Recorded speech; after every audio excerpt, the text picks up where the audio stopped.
Hello my dear students, how are you? I hope you all are fine. Today we are going to start chapter 3 history from class 6. आज हम class 6 का chapter 3 करेंगे जिसका नाम है the first farmers and the headers. जो हमारे Asian history के अंदर में जिस तरह से फार्मर्स डेवलप हुए और धीरे धीरे उन्होंने अपने आप को ग्रोथ किया, उसके बारे में हम इस चैप्टर को तैयार करेंगे, उसको समझेंगे और स्टडी करेंगे। पहले था हमारा Neolithic stone age. Neolithic stone age क्या था? न्यूलिथिक और new stone age. Stone age थी बेटा पहले थी हमारी, जैसे कि हमने पहले भी लेक्चर में समझा था, ठीक है। पहले हमारे मेसोलिथिक एज आई, फिर न्यूलिथिक आई, उससे पहले जो सबसे पहले जो हमारी जो एज थी, जो टाइमिंग था, वो था पैलेयोलिथिक एज था। तो न्यूलिथिक एज के अंदर में क्या था? न्यूलिथिक और new stone age. There was the completely change in the living condition of prehistoric man by the time to Mesolithic age came to an end. The simple reason this change was fact now that he knew how to cultivate. कि उस time में पैलेयोलिथिक जो neolithic as I थी, उस neolithic age के अंदर में इंसान ने कल्टीवेट करना सीख लिया था। फसलों को कल्टीवेट कैसे करना है, जोताई कैसे करनी है, नई नई फसलें कैसे उगानी है, इस तरह की उसने अपने एक नया आइडिया सीख लिया था। ओके, उसके बाद में क्या? He was no longer food gatherer but food produce. He knew that the sowing of seed wild cereal and plants such as rice, wheat, he could grow his own food. Once he sowed the seed, the plant, he had to be taken care properly before the produce the crops. अब वो क्या करता था बेटा? He no longer food gathered. अब उसको बहुत ज्यादा देर तक खाने को स्टोर करके नहीं रखना पड़ता था, जैसे कि पैलेयोलिथिक एज में हुआ करता था। पैलेयोलिथिक एज में कैसे होता था? पैलेयोलिथिक एज के अंदर में इंसान बहुत सारे खाने को, फल को, फूल को, कंदमूल को, जड़ों के, पेड़ों की जड़ों को और कुछ फलों, जंगली जानवरों के मांस को इकट्ठा करके अपने पास में रखता था, ताकि जब उसको भूख लगे तो वो खा ले। लेकिन अब उसने क्या करने लग गया था? वो क्रॉपिंग करने लग गया था, फसल उगाने लग गया था, जिसके कारण अब उसे किसी भी तरह की चीज को इकट्ठा करने की जरूरत नहीं होती थी। फिर उसके बाद में आया first settlement. Changes brought about by the agriculture. कि चेंजेस कैसे होते गए? जैसे जैसे इंसान ने अपने आप को चेंज करता गया, उसने अपने आप को चेंज करते करते बहुत सारे चेंजेस अपने अंदर में लेकर के आए और सेटलमेंट तरीके से उसने एक पीरियोडिकली तरीके से अपने आप को चेंज किया। First settlement. In order to cultivate the land, grow crops, man needed water. कि कल्टीवेट लैंड को कल्टीवेट करने के लिए इंसान को किस चीज की जरूरत पड़ती थी? वाटर की जरूरत पड़ती थी, पानी की जरूरत पड़ती थी। So he began to settle near the bank of river and lake in proper dwelling areas instead of cave. He built mud houses with thatched roof. Gradually he clustered these houses, developed into village and men started to living in a community. That is very important points that you have to understand beta. Just remember once again, in order to cultivate, अपने आप को cultivate करने के लिए he grow crops, उसने फसल को उगाई। Man needed water, उसको पानी की आवश्यकता थी। So he began to settle near the bank. तो इसलिए पानी की आवश्यकता होने के कारण वो कहाँ रहने लगा? जहां पर नदियों के किनारे हुआ करते थे, जहां पर नदी के किनारे हुआ करते थे वो वहां पर रहा करता था। He built mud house, उसने मिट्टी के मकान बनाए with thatched roof, मतलब कि जो लकड़ियों की और जो छान जिसे बोलते हैं उसकी, जैसे पराली छान, जो हल्के फूस होते हैं, घास फूस होते हैं, उनकी उसने छत बनाई। एंड ग्रेजुअली ही क्लस्टर का मतलब होता है समूह में रहने लग गया था, और इसी तरह से ये समूह आगे जाकर के कम्युनिटी का रूप बन गए। ठीक है, ये देखिए किस तरह से वो एक साथ रहता था। धीरे धीरे यू कैन इमेजिनेशन, वो धीरे धीरे कल्टीवेट करना सीख गया था। उसने पशु को रखना स्टार्ट कर लिया था। टैट्स इस तरह की रूफ होती थी, ये मकान होते थे जो मिट्टी के बने होते थे। ऊपर जो दिख रहा है आपको वो घास फूस से बनी हुई छत हुआ करती थी, जिससे वो रहा करता, जिसके अंदर में रहा करता था। और फिर उसने 1 घर, 2 घर, 3 घर, 4 घर, फिर इस तरह से पशु और इस तरह से पूरा अपने जानवरों को, और कुछ पोल्ट्री और जानवर इसके साथ में, कुछ हथियार है। तो इस तरह से देख सकते हैं कि वो पूरा समूह में रहने लग गया था। ठीक है, आगे चलते हैं। ये था Neolithic settlement. This were the Neolithic settlement. Domestication of animal and plants. Domestication मतलब होता है पालतू या घरेलू। उसने कुछ पौधों को और कुछ जानवरों को डोमेस्टिकेशन करना शुरू कर दिया था। During the Neolithic period man began to domestication animal.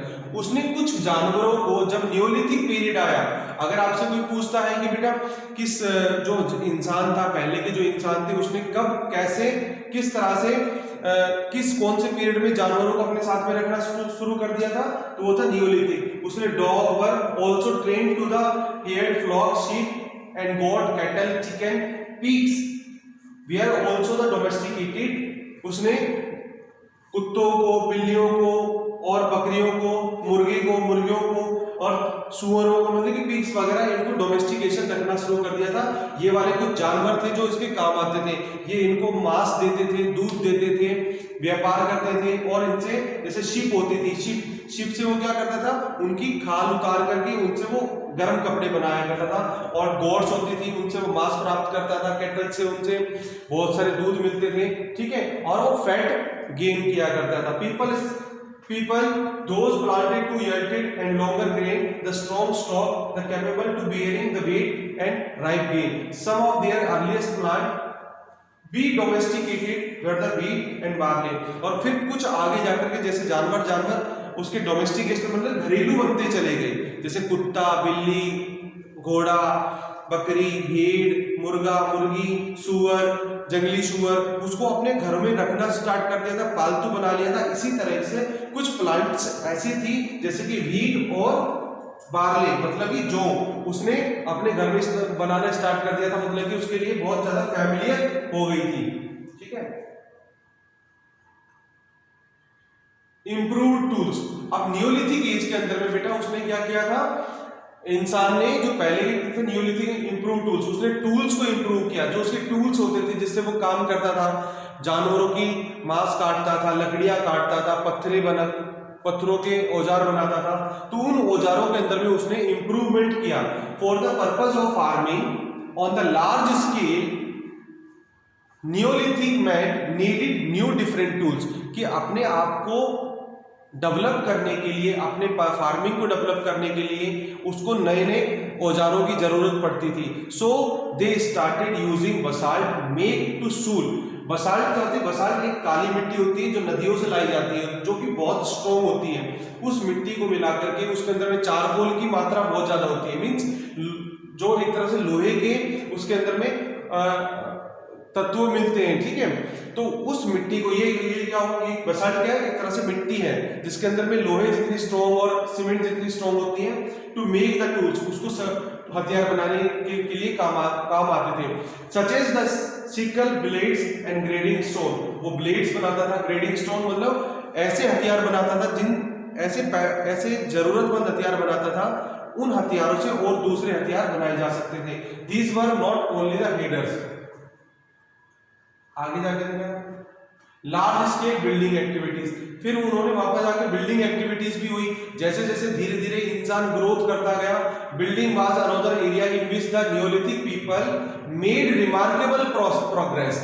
They used mud bricks to construct the house. उसने अपने आप को भी डेवलप किया। पहले वो मिट्टी के बने हुए मकानों में रहता था, मड से, कीचड़ से बनाए हुए मकानों में रहता था। छत के ऊपर में टैच होते थे, मतलब कि घास फूस से बनी हुई छत होती थी। लेकिन अब उसने क्या करना स्टार्ट कर दिया था, दे यूज्ड मड ब्रिक्स। वो मिट्टी से बनी हुई ईंटों का इस्तेमाल करता था। और ये ईंटें भी बेटा इतनी स्ट्रॉन्ग होती थी कि इनके अंदर में चारकोल मिक्स करता था या चारकोल का लेप लगाता था, ताकि वो ईंट कभी गले ना, फूटे ना। कॉन्सेप्ट द, इसका बेस्ट एग्जांपल हमें कब मिलता है, जब हमारे पास में डॉक्टर दयाराम साहनी ने मोहनजोदाड़ो में इसकी खोज की। जब बहुत सारी मड ब्रिक मिली थी, वो मड ब्रिक आज से 1500 साल, 2000 साल के बाद भी आज भी वो ईंटें इतनी ही स्ट्रॉन्ग है जैसे कि वो पहले थी। तो तो इट मीन्स हम ये बोल सकते हैं कि पहले के इंसानों को हमसे ज्यादा अच्छी टेक्नोलॉजी पता थी, उनको ये पता था कि ईंटों को किस तरह से सही निर्माण करना है। द कंस्ट्रक्ट हाउस की best example can be seen in Crystal Lake in West Asia, opening the picture of chapter. They are built tombs, उन्होंने tombs बनाए, buried deads, आदमियों को दफनाने के लिए किए। In Europe particularly the Ireland may be such as tombs still exist. Invention of wheel. अब बेटा जो इन्वेंशन ऑफ व्हील थी, इस चैप्टर जो हमारा थर्ड चैप्टर हिस्ट्री का क्लास 6 का है, इसके अंदर में जो सबसे इंपॉर्टेंट बात है न्यूलिथिक एज के अंदर में इन्वेंशन ऑफ व्हील। व्हील ने इंसान की जिंदगी को पूरी तरीके से बदल के रख दिया था। मींस पहिए ने क्या हुआ था, the invention of wheel is one of man's greatest achievement as the made life easier and smoother. With the help of wheel heavy object could transport easily. Addition to transport, wheel was the used to make pots from the spinning and weaving. अब वो क्या करता था बेटा, सबसे wheel का आविष्कार करके, व्हील बना करके, पहिया बना करके वो क्या करता था, ट्रांसपोर्ट कर सकता था। बड़े भारी और ऊंचे सामानों को वो एक जगह से दूसरी जगह पर ले जा सकता था व्हील के जरिए। व्हील था, पहिए से वो गाड़ी बनाता था, गाड़ी बना करके अपने ट्रांसपोर्ट के लिए इस्तेमाल करता था। व्हील हैवी ऑब्जेक्ट्स को उठा सकता था, ट्रांसपोर्ट कर सकता था इजीली। एडिशन टू, और इसके अलावा वो क्या करता था, wheel was also used to make pots. वो पोट्स बनाने के काम आता था, जब उसको घुमाता था, घुमाने के बाद में वो मिट्टी से घड़े बर्तन बनाता था। स्पिनिंग द वीविंग, और उससे काटना और बुनने का काम भी करता था, कपड़े बनाने का भी वो काम किया करता था। ये देखिए उसने इस तरह से बनाए थे ये व्हील थे, और ये व्हील एक्चुअल में लकड़ी के नहीं होते थे, ये पत्थर के बने होते थे, ये सारे पत्थर के बने होते थे, जिससे कि वो एक चीज से दूसरी जगह पर सामान को उठा करके लेके जा सकता था। ठीक है,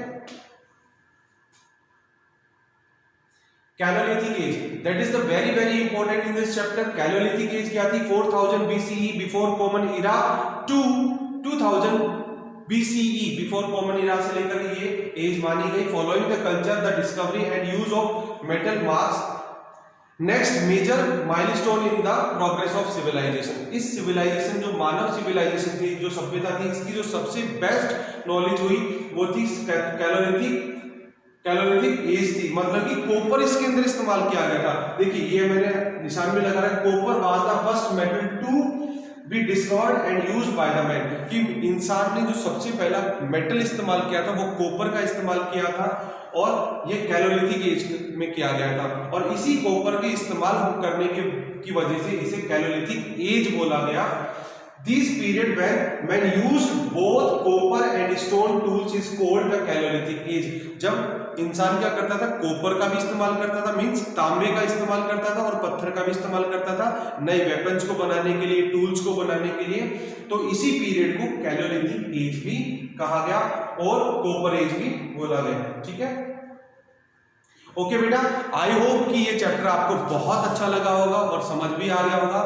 आफ्टर दिस वीडियो आपको कुछ वर्कशीट मिलेंगी, आपको घर पे बैठ करके अच्छी तरीके से वो करना है और इस चैप्टर को फुल अच्छी तरीके से रीड करना है। Thank you so much for watching my video.